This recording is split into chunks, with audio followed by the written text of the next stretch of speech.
선생님들 안녕하세요. 문제 가지고 또 돌아왔습니다.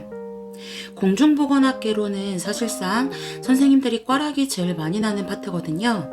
그래서 쉬운 개념들은 무조건 다 반드시 암기하고 들어가셔야 되는데 이번 하반기 시험도 굉장히 쉽게 나왔다고 생각을 하거든요. 중요한 개념들은 가지치기를 해서 굉장히 많이 설명을 했었어요.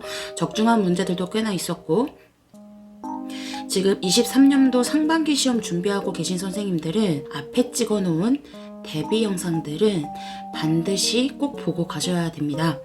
그래야지 추가적으로 쓸데없는 공부 안 해도 되거든요.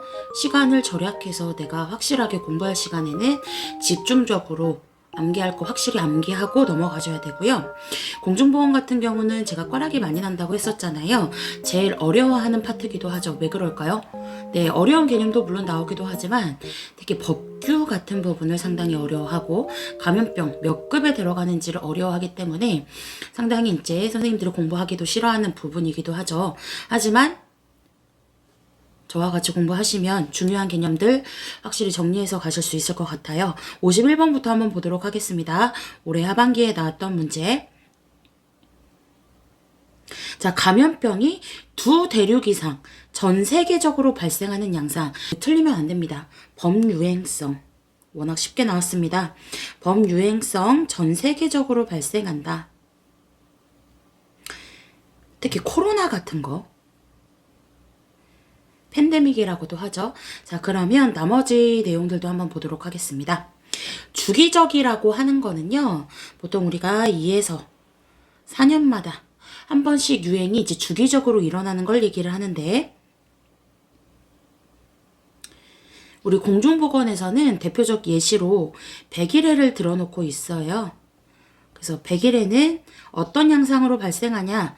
주기적으로 발생한다. 주기성과 관련되어 있다. 라고 고르시면 되는데 자, 백일해. 발작적인 마른 기침이 특징이거든요.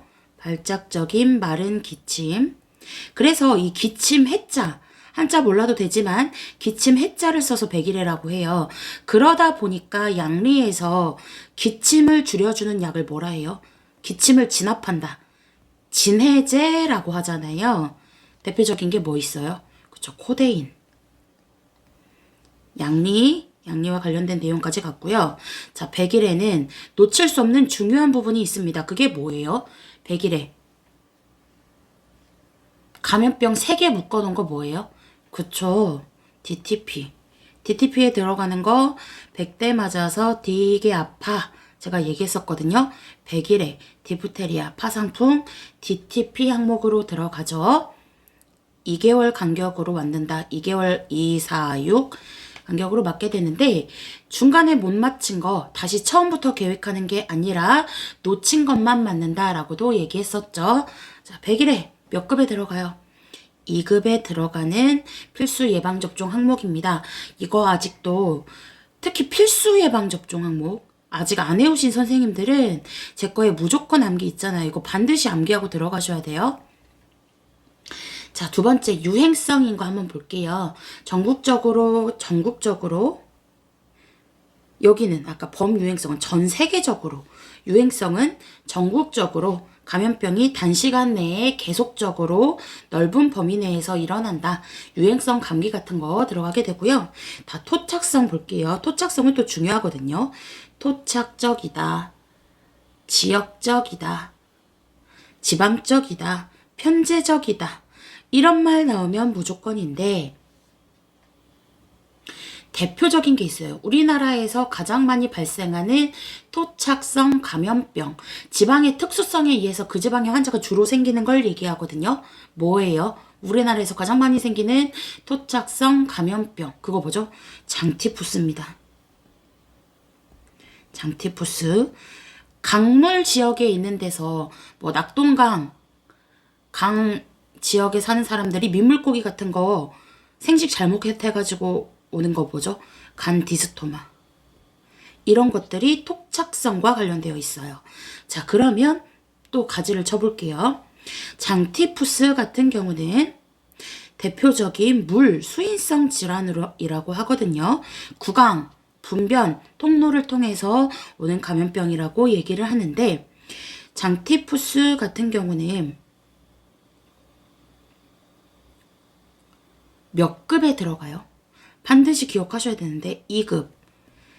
이거 어떻게 2급으로 기억했어요? 제가 아까 전에 필수 무조건 암기해야 되는 거 있는데 거기 무조건 암기 영상에 보면 자 A형 간염이 대표적인 물로 오는 수인성 질환이에요. 얘 같은 경우는 필수 예방접종 맞죠? 이것 따라서 제가 장모님 콜라 3개 팔아요 이런 얘기들을 했어요. 그래서 장티푸스 같은 경우가 2급 같이 수인성 질환 따라서 2급으로 간다고 얘기했었습니다. 장티푸스. 자, 그리고 또 뭐가 있어요? 얘는 보건간호학계에서 이런 말도 나와요. 여과지를 사용했다. 상수 처리와 관련해서 여과지를 사용했더니 장티푸스와 같은 수인성 전염병 질환들이 대폭 감소했다. 이거거든요. 이 여과지와 관련된 거. 밀스 라인케 현상. 이것도 반드시 암기하고 들어가셔야 돼요. 자, 그 다음에 간디스토마, 간흡충증이라고도 하거든요. 간흡충증. 충질환들 제가 몇 급이라 했죠? 그죠? 대체적으로 4급에 들어갑니다. 민물고기, 담수어, 간흡충증 무조건 고르시면 됩니다. 이거 말고도 충질환들 많았어요. 무조건 암기 가서 보셔야 돼요. 자, 그 다음에 산발성도 한번 보도록 할게요. 산발적이다.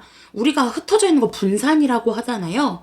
흩어져 있는 거 말 그대로 전파 경로가 확실하지 않고 장소나 시간이 뜨문뜨문적인 거, 산발적인 거. 이거 약간 다른 얘기긴 한데요. 흩어져 있는 거 분산이라고 하잖아요. 한방에서 약재 종류 중에서 마른 약재 뭐예요? 가루, 마른 약재 막 날려요. 그거 뭐라 하죠? 산재라고 하잖아요. 흩날리니까 같이 좀 다른 얘기긴 하지만 연결시켜서 생각해 줄 수가 있고요. 자, 이런 산발성 질환들은 우리 예시로 책에서는 뭐가 나오냐면은 렙토스피라증이라고 하는 게 나오거든요. 렙토스피라증.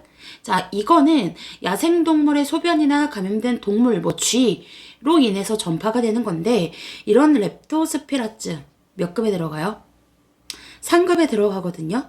제가 신증후군 출혈이나 쯔쯔가무시, 가을철 추수기에 주로 걸리는 것들, 렙토스피라증 이런 것들 3급에 들어간다고 얘기 많이 했었습니다. 그래서 정답은 5번 범유행성. 자, 52번도 볼게요. 이것도 쉽게 나왔죠? 병원체가 숙주에 침입하여 알맞은 기간에 자리하고 증식하는 능력이니까 끝에가 리역으로 끝나요. 그러면 1번, 4번 둘 중에 하나인데 정답은 4번이거든요. 이것도 제가 국시 대비하는 영상에서 틀림없이 분명히 강조를 했었습니다. 정답은 4번 감염력이고요. 자, 일단 중요한 게 있어요. 질병이 발생을 하려면 질병을 일으키는 질병 발생의 3대 요소가 있어요. 그게 뭐예요? 네, 여기에 나오는 병원체, 숙주. 그러면 한 개는 뭐죠? 환경. 질병 발생의 3대 요소를 제가 반드시 기억해야 된다고 했었고요. 숙주는 뭐예요? 사람 생각하면 된다고 했었거든요. 자, 이 3가지 요소. 그 다음에 이 알맞은 기간에 자리하고 잡고 증식하는 능력은 감염력이에요. 자, 그리고 또 이거 많이 틀린다고 했던 것 중에 보기에는 안 나왔거든요. 병원체가 숙주에게 현성 감염을 일으키는 능력. 그거 뭐라 했어요? 제가 이거 비교하면서 감염을 일으키는 능력이 감염력이 아니다. 이게 감염력이고 현성 감염을 일으키는 능력이 뭐라 했죠? 그쵸? 그거 병원력이라고 했었습니다. 병원력. 여기 보기에는 없지만 이것도 반드시 암기해야 된다고 했어요. 자, 감염을 일으키다가 못해 더 치명적으로 심각한 임상 증상을 일으키는 걸 동력이라고 했었죠. 자, 또 보기 없는 것 중에 병원체가 숙주에게 면역력을 길러주는 능력, 면역성을 길러주는 능력이 뭐예요? 그거는 면역력. 질환의 지표가 되는 것들이 지금 얘기했던 동력이나 감염력, 병원력, 면역력 이 네 가지는 또 반드시 기억을 해주시고요. 자, 그러면 병원체가 들어와서 숙주한테 면역이 생겼어요. 내가 감염병 앓고 나서 생기는 면역을 뭐라 하죠? 내가 감염병 앓고 나서 생기는 면역. 그거 뭐예요? 자연 능동 면역이라고 하죠. 그러면 이 병원체를 인위적으로 넣어줬어요. 예방접종 같은 거를 통해서 항체, 면역력을 길러주는 건 그건 뭐예요? 인공 능동 면역이죠. 자, 그리고 제가 여기서 사실 더 얘기하고 싶은 것도 굉장히 많거든요. 특히 대표적으로 감수성. 감수성은 숙주, 대표적으로 사람이 쉽게 휘둘리는 걸 얘기해요. 자, 감수성이 높다. 감수성이 높다는 것은 병원체에 대한 저항력이, 감수성이 높다. 병원체에 대한 저항력이 약하다라는 걸 의미하거든요. 그러다 보니까 감수성이 높은 사람은 감수성이 낮은 사람보다 질병에 더 잘 걸린다라고 하는 것들도 기억해 주시고요. 이런 내용들도 앞에서 찍었던 대비 영상들 있잖아요. 거기에서도 얘기를 했습니다. 반드시 내가 잘 기억을 못한다 하면은 또 한 번 더 영상 보고 하셔야 돼요. 자, 53번 한번 보도록 할게요. 인플루엔자 예방접종 후에 획득되는 면역은, 예방접종을 했다는 것은 항원을 넣어주는 거라고 제가 얘기했었잖아요. 그거를 통해서 획득되는 면역, 인공 능동 면역이죠. 이것도 얘기 많이 했었고, 내가 감염병 앓고 나서 생기는 면역은 자연 능동 면역이고, 항체를 넣어주는 면역들은 보통 수동 면역으로 들어가게 되는데, 다시 한번 정리를 한번 해볼게요. 우리가 능동 면역과 수동 면역, 이거는 같은 말로 피동 면역이라고도 하거든요. 자연적인 능동도 있고 인공적인 능동도 있어요. 또 자연적인 수동도 있고 인공적인 수동도 있어요. 그래서 내가 감염병을 앓고 나서 생겼다라면 자연 능동 면역, 예방접종 통해서 면역된다라면 인공 능동 면역. 자, 항체를 넣어줘서 생기는 면역을 수동, 피동 면역이라고 해요. 능동 같은 경우는 항원 넣어서 항체를 형성시켜주는 거. 자, 자연 피동, 자연 수동, 이건 뭐예요? 엄마를 통해서 받은 면역들을 얘기하거든요. 모유나 태반 통해서 받은 면역들. 인공 피동 면역들은 뭐예요? 항체를 넣어주는 거거든요. 그래서 대표적으로 태아 저가구증 이런 거 있을 때 항체 넣어준다. 이런 것들 생각해 주시면 되고요. 자, 그 다음에 하나 더 얘기해 볼게요. 수동 면역들 같은 경우는 항체를 넣어주는 거다 보니까 예방 목적도 있지만 치료 목적으로도 생기기도 합니다. 치료 목적으로도 사용하기도 하고, 특징! 접종 즉시 효력이 생기죠. 접종 즉시 효력이 생겨요. 적으로 항체를 넣어준 거기 때문에 만약에 이런 인공 능독이랑 비교하자고 하면 항체를 스스로 만들어내는 인공 능동보다는 항체를 스스로 만들어내는 인공 능동보다는 항체를 직접 넣어주는 인공 수동 면역이 효력이 빨리 생겼다가 빨리 사라진다. 이런 특징들도 기억해 주시면 되겠습니다. 자, 그리고 또 나머지 내용들도 한번 보도록 할게요. 인플루엔자, 독감 얘기하는 거거든요. 자, 얘 필수 예방접종에 들어가죠. 필수 예방접종 항목 맞아요. 몇 급 감염병으로 들어가요? 아직 못 외우신 선생님들을 반드시 외워야 된다 했어요. 무조건 암기해서 얘기했습니다. 4급에 들어가는 필수 예방접종 항목이에요. 4급에 들어가는 필수 예방접종 몇 개 있는데요. 2개 있어요. 인플루엔자, 사람유두종 바이러스. 얘 같은 경우는 성병이죠. 사람유두종 바이러스는. 자, 그 다음에요. 이런 인플루엔자 예방접종 같은 경우는 그 안에 균이 살아있어야 되잖아요. 그러다 보니까 살균한다. 고온살균 아니에요. 저온살균. 저온살균 사용하는 거 예방접종도 있고, 대표적으로 우유 같은 것들도 있었죠. 자, 예방접종 보관 어디다 할 거예요? 실온 보관 아니에요. 2에서 5도씨 냉함소, 냉장 보관하게 되겠죠. 그리고 또 이런 독감 인플루엔자 같은 경우는 아이가 맞는다. 아동 간호에서는요. 아동 간호에서는 6개월 에서 만 12세 매년 맞는다 라는 내용들 기억을 해주시고, 자, 이거 기억 못하더라도 노인간호로 가서 이거 반드시 기억해야 돼요. 노인 나이 몇 살로 정하고 있죠? 65세 이상으로 정하고 있잖아요. 65세 이상 노인에게 매년 맞아야 되는 예방접종, 인플루엔자, 독감이죠. 이런 것들 기억 반드시 하셔야 됩니다. 자, 54번 한번 보도록 할게요. 비말로 전파되는 제1급 감염병. 사실상 이거는 비말이 핵심이 아니에요. 1급 감염병이 뭐냐 이거 물어보는 거거든요. 1급에 들어가는 필수 예방접종 그거 뭐예요? 5번 디프테리아. 디프테리아죠. 자, 디프테리아와 관련된 중요한 것들. 일단 얘 같은 경우는 비말 전파라고도 하고 호흡기로 배출이 되죠.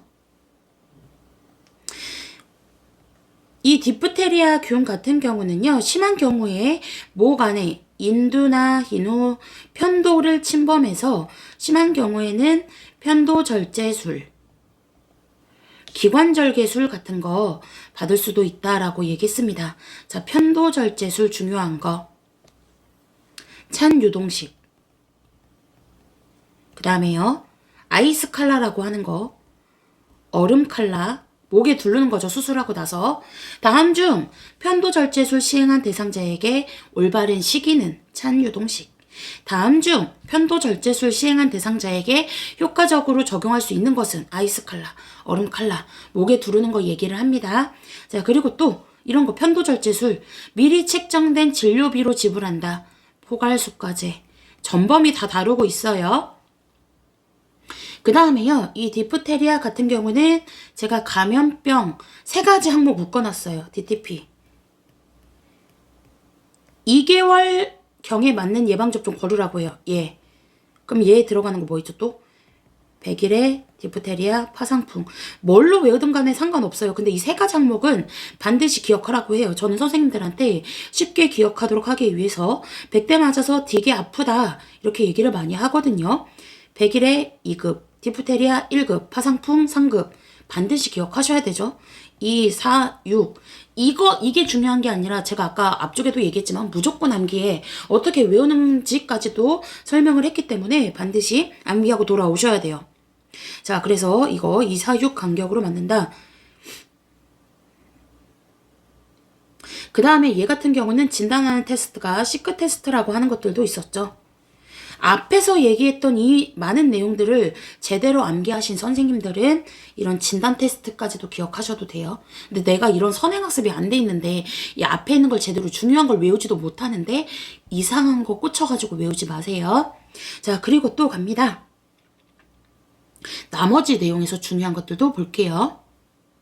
여기서 문제는 이거라고 했어요. 비말이 중요한 게 아니라. 자, 임질 같은 경우는 제가 몇 급으로 들어간다고 했을까요?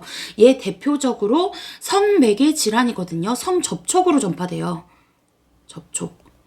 제가 성매개 질환들 대부분 4급에 들어간다고 했어요. 얘 빼고.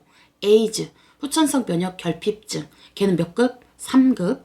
자, 임질 4급에 들어가요. 임질, 임균. 갈게요 또. 가지 맞춰가요. 모성에서 중요한 게 있어요. 임균이 일으킨다. 원래 정자랑 난자가 미팅을 해서 수정되는 곳이 난관이잖아요. 그러면 착상되는 곳은 자궁이거든요. 근데 수정되자마자 거기에서 착상을 해버렸어요. 그래서 커지면서 빵 하고 터져가지고 복강 내에 출혈이 생기면서 배꼽 주변이 파랗게 되는 거 그거 뭐죠? 자궁의 임신. 자궁의 임신의 대표적인 원인균, 임균. 아동에서는 눈에 염증 일으키는 거, 신생아 안염. 가지를 또 칠게요. 자궁의 임신 가장 후발 부위는 난관. 또 신생아 안염, 눈에 무슨 약 넣을 거예요? 1% 질산은 항생제 성분이 들어가 있는 테트라사이클린 안약. 이런 것들도 얘기했었죠. 가지 한번 더 쳐볼까요? 신생아. 모자보건법에서 정의하는 신생아 기준은 출생 후 28일 이내가 된 아이를 얘기하죠. 자, 그 다음에 또 가겠습니다. 이 임질 같은 경우는 대표적인 성접촉 질환이잖아요. 임질뿐만 아니라 매독도 그렇고 모든 접촉자나 성 파트너가 함께 치료하는 게 중요하다고 했었고요. 자, 발진열 같은 경우는 제가 발발증, 발진열, 발진티푸스, 쯔쯔가무시, 발발증 몇 급에 들어가요? 3급에 들어간다고 얘기했었거든요. 얘네 같은 경우는 이것도 얘기를 했었는데 리케차에 의해서 생긴다. 리케차에 의해서 생기는 거 이거 3개밖에 없다고 우리 공중보건에서 제가 얘기를 했었거든요. 리케차는 뭔데요? 세균과 바이러스의 중간 크기다. 그걸 리케차라고 하는데 이런 놈들 발발증 3개 리케차에 의해서 생기는 거. 그 다음에 얘 같은 경우는 쥐벼룩 같은 거. 이런 그 배설된 균이 구강점막이나 결막 이런 데를 통해서 침범되기도 하고 사실상 비말로도 전파될 수가 있거든요. 발진열 같은 경우는. 그러다 보니까 이 핵심은 비말로 전파되는 게 핵심이 아니라 1급 감염병이 뭐냐 이게 핵심이에요. 자, 임질은 제가 4급이라고 했고 발진열은 3급. 자, 장티푸스는 몇 급이에요? 2급. 장티푸스는 앞에서 얘기했기 때문에 여기서는 안 할 거고요. 자, 일본 내염은 몇 급이죠? 그쵸? 얘 3급이거든요. 필수 예방접종 맞아요. 일본 내염 매개체는 모기입니다. 그래서 제가 이런 필수 예방접종은 반드시 암기를 해야 된다고 했었는데 모기가 매개하는 말라리아도 3급에 같이 들어간다고 했어요. 이거 말고도 모기가 매개하는 거 되게 많이 있었죠. 자, 그 다음에 일본 내염 모기가 매개하는 대표적으로 인수공통 감염병이에요. 사람이나 짐승 사이에서 발생되는 감염병을 얘기를 하죠. 인수공통 감염병. 특히 모기, 그 일본 사람들이 아기자기하고 이런 거 좋아하잖아요. 아기자기하다, 작다, 작은 빨간집 모기. 특히 작은 빨간집 모기가 매개체다라고도 했었고 이런 뇌염 같은 거 경련 일으키기도 합니다. 경련 일으키기도 하고 이 필수 예방접종 일본 뇌염에 들어가게 되는데 제가 자 MMR 같은 경우는 언제 맞아요? DTP는 아까 2개월 간격에 맞잖아요. MMR보다 빨리 맞죠. MMR, 홍역, 풍진, 유행성 이하선염 이 3개가 들어가는데 12에서 15개월경에 맞습니다. MMR보다 더 늦게 맞는 게 뭐예요? 일본 내염이에요. 12에서 23개월경에 맞죠. 그래서 보통 아동간호에서 그 예방접종 순서로 옳은 거 물어보거든요. 일본 내염이 가장 마지막 순서에 들어가 있는 경우가 많습니다. 자, 55번까지 할 거고요. 오늘은 자, 암관리법상 암과 대상자 기준 검진 주기를 옳게 나열한 것은 제가 이런 검진 조기 검진한다 이런 것들이요. 몇 차 예방에 들어가요? 2차 예방이죠. 식이관리 같은 거, 그 다음에 평소에 생활습관을 잘 교정하는 것들 그런 것들은 몇 차 예방? 1차 예방. 재활 같은 건 대표적으로 3차 예방에 들어간다고 했고요. 자, 암. 우리나라 5대 암은 간암, 위암, 대장암, 유방암, 자궁경부암이에요. 6대 암 하면 폐암까지 들어가게 되고요. 자, 그 다음에 이런 암 같은 경우는 성인간호에서 어떤 게 나와요? 자, 암. 대표적으로 항암 치료 같은 거 할 수가 있는데 암. 조직이 다른 곳까지 림프선이나 혈액을 통해서 전파된다. 이런 거 대표적으로 어떤 설명이죠? 전이에 대한 설명이죠. 항암치료나 방사선 치료 같은 거 할 수가 있고요. 자, 여기서 정답은 3번입니다. 이것도 제가 데뷔하는 영상에서도 얘기를 한번 하기는 했었는데요. 자, 대장암 기준 50세 이상 성인이에요. 50세 이상은 대장암밖에 없고요. 자, 대장암 간격 1년 간격이고 자, 특히 분변 잠열 검사를 했다. 변에서 피가 숨어 있어요. 잠복되어 있는 피, 잠열 검사, 대변 검사라고 하는데 분변 잠열 검사에서 피가 나왔다 하면 그때 하는 거 위내시경 아니죠. 대장내시경 한다. 이런 것도 얘기했고 잠깐 성인간으로 가볼게요. 대장암 가장 호발하는 부위는 어디예요? 직장과 S상 결장.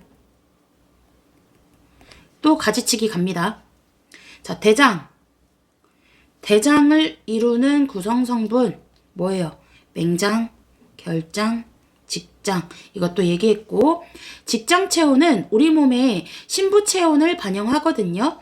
다른 곳의 체온, 이마 체온, 겨드랑이 체온, 고막 체온 다른 곳의 체온보다 가장 높아요, 낮아요? 높다. 이런 것들도 얘기했고 신부 체온을 반영하는 것도 뭐 있어요? 고막 체온 같은 것도 있죠. 체온 조절 중추랑 가까워요. 체온 조절 중추는 어디? 시상하부. 가지치기 막 나가고 있어요. 자, 그 다음에 나머지 것들도 보겠습니다. 40세 이상은 맞고요. 1년 간격이 아니라 6개월인데 사실상 모든 대상자가 해당되는 건 아니고 특정 기준이 있습니다. 특정 기준이 뭘까요? 특정 기준에 해당되는 사람, 뭐 간경변이 있다거나 아니면 B형, 뭐 C형 간염, 바이러스의 만성 간 질환자라고 하거나 B형 간염, 항원의 양성이거나 C형 간염 항체의 양성이거나 이런 사람들한테 6개월 간격으로 맞는다. 복부 간초음파, 복부 간초음파 나 혈액검사 같은 거 할 수 있습니다.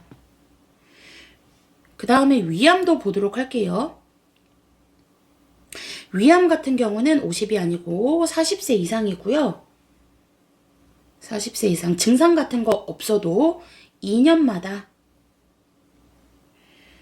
증상 같은 거 없어도 2년마다 위장조형 검사나 위내시경 검사 중에 택해서 받을 수가 있고요. 30세가 아니고 40세 이상 여성 2년마다 유방촬영 검사할 수가 있거든요. 유방촬영 검사.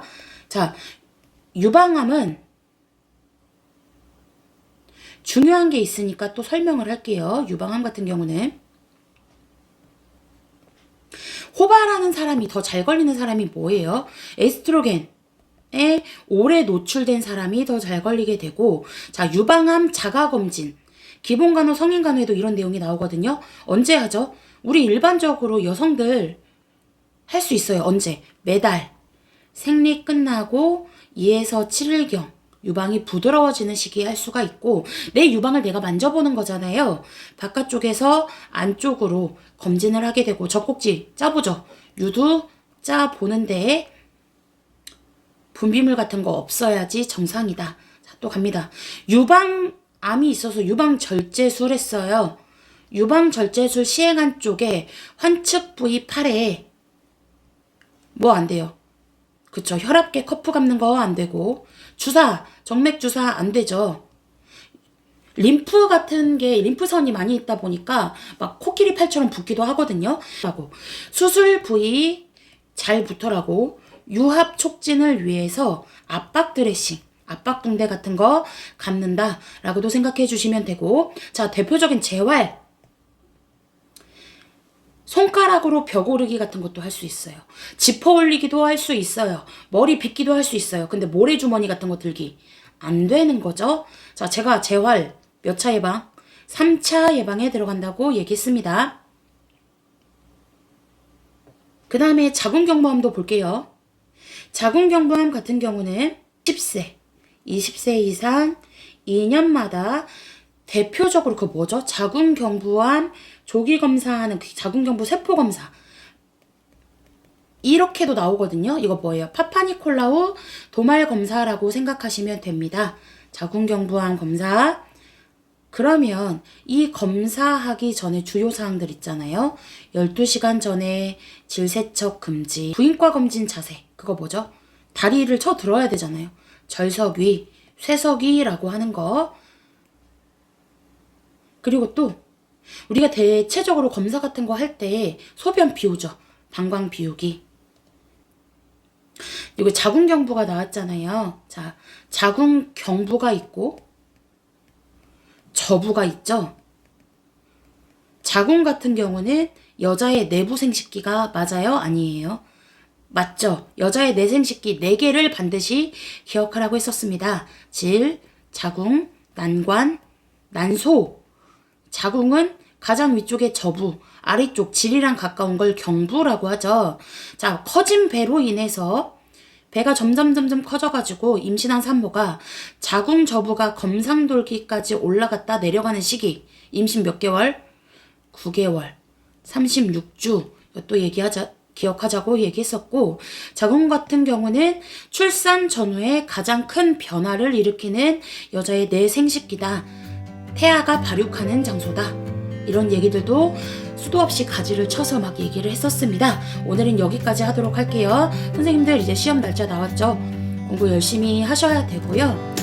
늘 강조하긴 했었지만 새로운 걸 배운다기보다는 내가 알고 있는 거 안 까먹기, 그 다음에 중요한 개념은 확실하게 알고 있기 늘 강조를 했었습니다. 오늘은 여기까지 할게요.